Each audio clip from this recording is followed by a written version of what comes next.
भैया प्रकाशिकी में हमने स्टार्ट किया है। तो प्रकाशिकी विज्ञान की वह शाखा है जिसके अंतर्गत हम प्रकाश के गुणों का अध्ययन करते हैं। प्रकाशिकी विज्ञान की कौन सी शाखा है जिसके अंतर्गत हम प्रकाश के गुणों का अध्ययन करते हैं। अब अगर समतल दर्पण हो तो ये दो गुणों का पालन करती है। ये रेखा अभिलंब रेखा कहलाती है।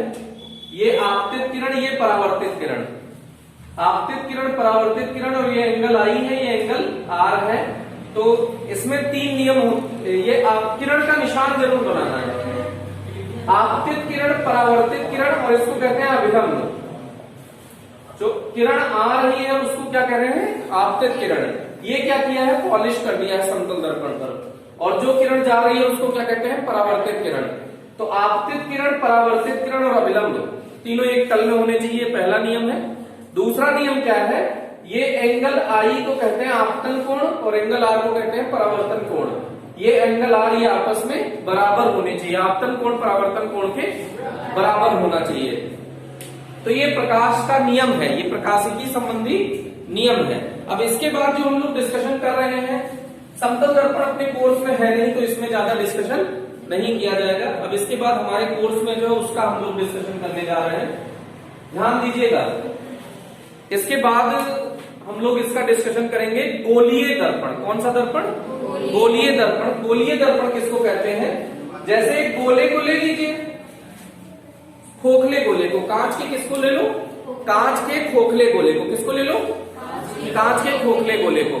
और उसको कहीं से कट कर दो, ऐसे कट कर दिया तो एक तवा जैसा निकलेगा ना, ऐसे।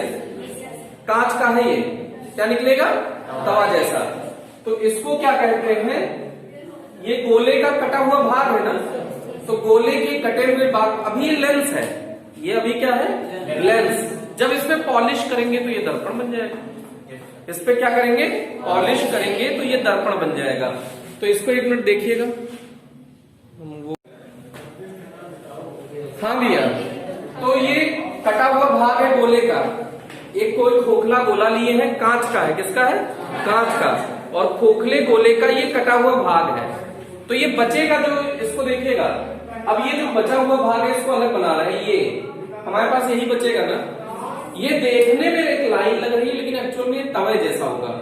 अब इतना बड़ा भी नहीं होगा तवे जैसा, इतना छोटा सा। ये लेंस है, अभी क्या है? ये लेंस। अब इसकी पॉलिश करनी है हमको। तो अगर हमारे पास इसके ये दो, मैंने हमने इसी को दो जगह बना दिया है। और हमारे पास दो रास्ते हैं, बाहर से पॉलिश करें कि अंदर से पॉलिश करें। कितने रास्ते हैं? दो रास्ते हैं। या तो बाहर से पॉलिश कर सकते हैं या तो अंदर से पॉलिश कर सकते हैं।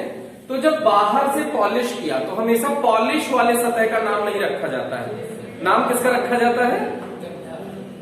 जिसपे पॉलिश नहीं हुई है, चाहे वो गड्ढा हो चाहे उभरा हो, किसका नाम रखा जाता है? जिसपे पॉलिश नहीं हुई है। तो इसपे तो पॉलिश हो गई ना, तो अब किसका नाम रखोगे? इसका अंदर वाले का। तो अंदर वाला धंसा हुआ है, तो धंसा हुआ है, नागिन डांस नहीं होने जा रहा है। ये अंदर वाला धंसा हुआ है, ऐसे गड्ढे जैसा। तो गड्ढे जैसा है तो अवतल, कॉनकेव। इंग्लिश में इसको क्या कहते हैं? कॉनकेव। केव माने गुफा, गुफा माने जो अंदर की ओर हो। अरे गुफा में जाना है तो ऐसे अंदर की तरफ गड्ढे टाइप रहेगा ना, उसमें जाओगे तो ये कॉनकेव हो गया, या फिर अवतल। तो ये जो दर्पण प्राप्त हुआ है, इस दर्पण को पॉलिश करने के बाद ये दर्पण बन जाता है। जो लेंस था उसका एक सतह जब हमने पॉलिश कर दिया तो वो क्या बन गया? दर्पण। तो ये कौन सा दर्पण है भैया? अवतल दर्पण। और ये कौन सा दर्पण हुआ? उभरा हुआ भाग हमारा परावर्तक सतह है। नाम हमेशा किसका रखते हैं? परावर्तक सतह का। नाम हमेशा किसका रखते हैं? परावर्तक सतह का। तो जो इसका उभरा हुआ भाग है वो परावर्तक है। उभरा हुआ भाग क्या है? परावर्तक। ध्यान किधर है भैया? उस पे ध्यान ना दीजिए, हम पे ध्यान दीजिए। ये उभरा हुआ भाग है, ये परावर्तक है। तो उ माने उभरा हुआ, उ माने उत्तल। याद करने का ट्रिक क्या है? उ माने उभरा हुआ, उ माने उत्तल। तो ये दर्पण कौन सा बन गया? उत्तल दर्पण। हमेशा नाम किसका रखते हैं? परावर्तक सतह का, नहीं उभरे हुए नहीं, हमेशा परावर्तक सतह का। पॉलिश वाले सतह का नाम नहीं रखा जाता। किसका नाम रखा जाता है? किसका नाम रखा जाता है? परावर्तक सतह का। किसका? रिफ्लेक्टिंग सरफेस का। इंग्लिश में कहेंगे तो क्या कहेंगे, रिफ्लेक्टिंग सरफेस। अब इसको समझिएगा, इससे संबंधित कुछ महत्वपूर्ण परिभाषाएं हैं। तो अब आपको महत्वपूर्ण परिभाषाएं लिखनी है। मान लीजिए ये काट के हमने हटा दिया, ये डॉटेड दिखाने का मतलब इसको काट के हमने निकाल दिया। तो अब हमारे पास जो बचा भाग है ये यही तो है। अब हम अवतल दर्पण बना रहे हैं और उसका हम तुमको क्रिया विधि बताएंगे, फिर उत्तल बताएंगे इसके बाद। तो ये अवतल दर्पण है, चाहे अवतल दर्पण हो चाहे उत्तल दर्पण हो, जो डेफिनेशन है दोनों के लिए सेम रहेगी। अब इसके बाद देखिएगा, अगर उत्तल दर्पण है तो ये उत्तल दर्पण में इधर से पॉलिश हो जाएगी, ये इसका अक्ष हो जाएगा, ठीक है। अभी अक्ष नहीं बता रहे हैं। अब इसमें देखिएगा, इससे संबंधित कुछ महत्वपूर्ण परिभाषा। तो इसमें सबसे महत्वपूर्ण तो पहले दो प्रकार की किरणें होती हैं, एक उपाक्षीय किरणें, कौन सी, उपाक्षीय किरणें, और एक सीमांत किरणें। उपाक्षीय किरणें और सीमांत किरणें, मार्जिनल रे और पैराक्सियल रे। कौन कौन सी रे, पैराक्सियल रे और मार्जिनल रे। अगर हम उपाक्षीय को कहें तो पैराक्सियल, उपाक्षीय को कहें तो पैराक्सियल, और सीमांत को कहें तो मार्जिनल रे। सीमांत किरणें हमारे कोर्स में नहीं है। कौन सी किरणें हमारे कोर्स में है, उपाक्षीय किरणें। तो उपाक्षीय किरणें किसे कहते हैं, ये बहुत इंपॉर्टेंट है। जैसे ये दर्पण है मान लीजिए, तो जो इसके इस अक्ष से एकदम बहुत समीप होंगी, ये सब किरणें कौन सी किरणें हैं, उपाक्षीय किरणें। जो मुख्य अक्ष के बहुत समीप होती हैं उन्हें क्या कहते हैं, उपाक्षीय किरणें। हमारे कोर्स में यही किरणें हैं। क्यों यही किरणें हैं, इसका एक छोटा सा डेरिवेशन बताएंगे, आपको समझ में आ जाएगा कि क्यों यही किरणें हैं। और हमारे कोर्स में अगर ये किरणें हैं तो इस पर तीर जरूर बनाना होता है, और हमारे कोर्स में ये वाली नहीं है। जैसे इसको बताए, ये जो इसके अक्ष से बहुत दूर से आती है, ये हमारे कोर्स में नहीं है। ये कौन सी किरणें हैं, सीमांत किरणें हैं, मार्जिनल रेज है। तो मार्जिनल रेज हमारे कोर्स में नहीं है। तो ये, लेकिन आप देखे होंगे अगर 10th क्लास आपने पास किया है तो जितने जगह पे आप देखोगे ये वाली किरण, ऐसी किरण आपको कभी नहीं दिखी होगी, दिखी यही होगी, नहीं आया। सही बात है ना। तो ऐसा लगता है बच्चों को भी और टीचर को भी कि ये वाला नहीं है हमारे कोर्स में, ये है। जबकि रियलिटी में क्या है, ये कोर्स में ये नहीं है। तो फिर क्वेश्चन आता है कि सर ये दिखता क्यों नहीं है हमको, ऐसे कभी क्यों नहीं बनाते हैं। तो बताओ, यहां से एक किरण हम इसमें से लेते हैं, एक ही लेते हैं भाई, 10th में भी ना। ये वाली किरण मान लो हमने ले लिया, अब दर्पण से टकरा के ये यहां से वापस कहीं जाएगी। फिर एक किरण और लोगे ना, प्रतिबिंब निर्माण के लिए कम से कम कितनी किरणें लेनी पड़ती है, 2। प्रतिबिंब निर्माण के लिए कम से कम 2 या फिर 2 से अधिक। कम से कम कितनी, 2 या फिर 2 से अधिक किरणें लिया जाएगा। तो अब एक किरण तो ये लिए, एक को और ले लो। मान लो यहां से ये आई, अब यहां प्रतिबिंब बना है। अब इसकी कैलकुलेशन में तो आंधी आ जाएगी ना। चित्र भाई तुमको नहीं समझ में आ रहा होगा, अरे चित्र समझ में आ रहा है क्या, इसमें ढूंढ ही नहीं पाओगे बिंब कहाँ है, प्रतिबिंब कहाँ है, ये सब ढूंढना बहुत कठिन हो जाएगा। तो इसलिए ये कोर्स में है, यही कोर्स में है, लेकिन इसको जूम करके दिखाया जाता है। नहीं आया, नहीं आया ना। क्यों, इसको कैसे दिखाया जाता है, जूम करके दिखाया जाता है। तो उसको जो तुम्हें ये शक्ल दिखती है ना कि ये किरण, ये देखो जो तुमको दिखाई गई है, ये कौन सी है, ये वाली है, लेकिन उसको क्या कर दिया, जूम कर दिया। तो क्वेश्चन भाई बहुत तगड़ा वाला क्वेश्चन जनरेट होता है कि सर ये क्यों है और ये क्यों नहीं है ना।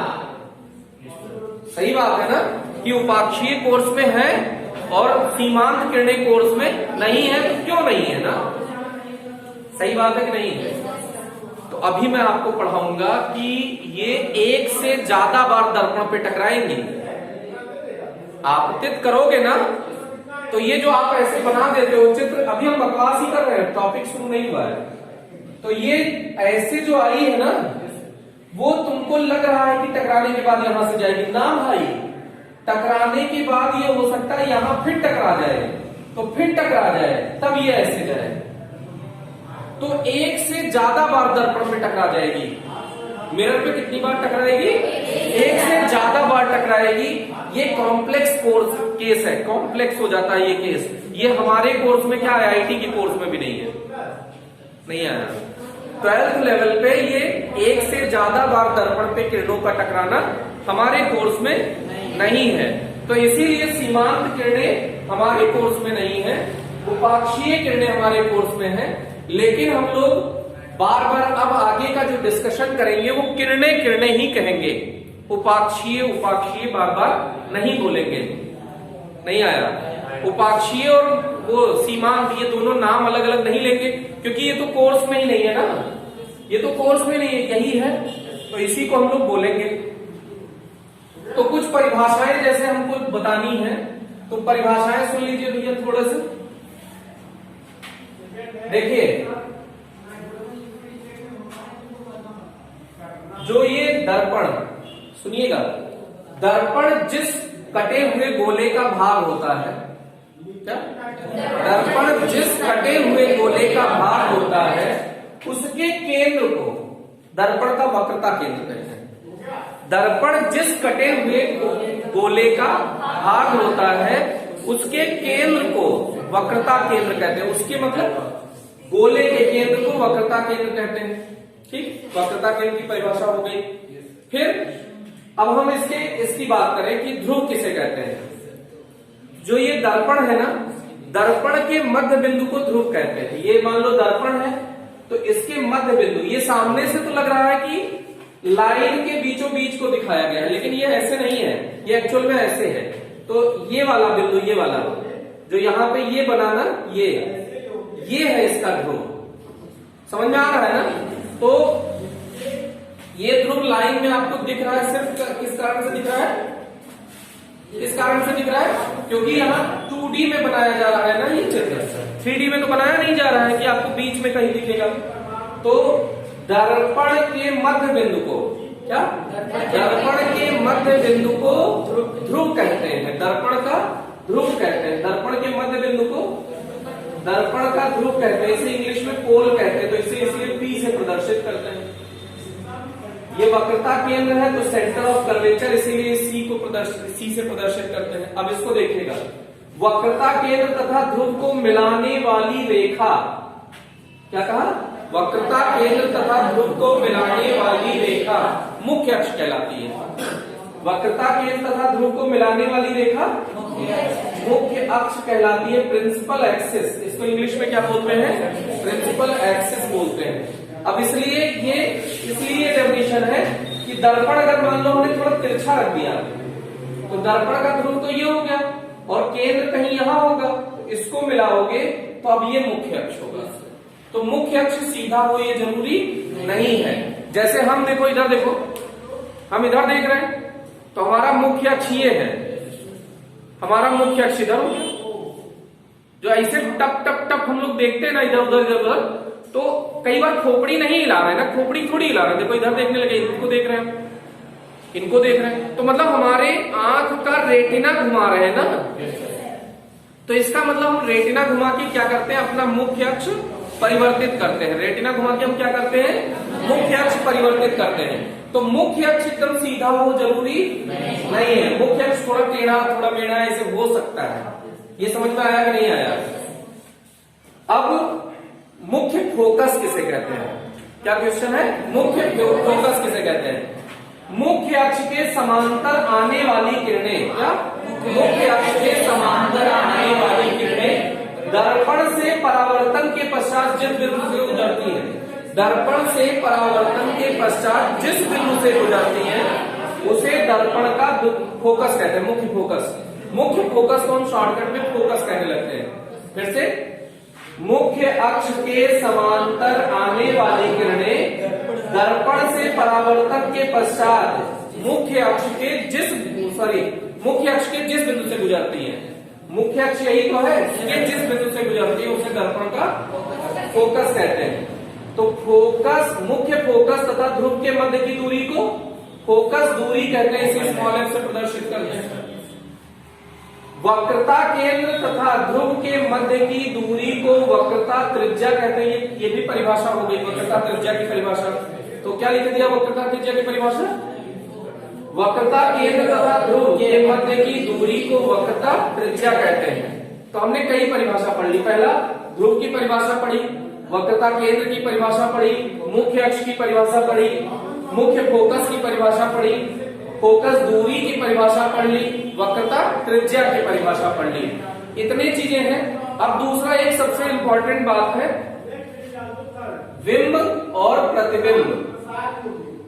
बिंब और प्रतिबिंब जो हम लोग आज तक वस्तु कहते थे, उसी वस्तु को इस चैप्टर में हम क्या कहने लगेंगे? बिंब। वस्तु को हम क्या कहने लगेंगे? बिंब। और प्रतिबिंब को तो प्रतिबिंब कहेंगे। ठीक है। तो जहां आपतित किरणें मिलती हैं, जहां आपतित किरणें मिलती हैं या मिलती हुई प्रतीत होती हैं, बोलो, जिस बिंदु पर आपतित किरणें मिलती हैं या मिलती हुई प्रतीत होती हैं, उसे दर्पण का बिंब कहते हैं। उसे सॉरी दर्पण का नहीं, उसे बिंब कहते हैं। बस जहां आपतित किरण मिलती हैं, बोलो, जहां आपतित किरण मिलती है या मिलती हुई प्रतीत होती है, उसे दर्पण का, फिर दर्पण बोल दिए, सॉरी दर्पण का नहीं, बिंब परिभाषित या आइडियल रूप से कहीं किसी के लिए भी।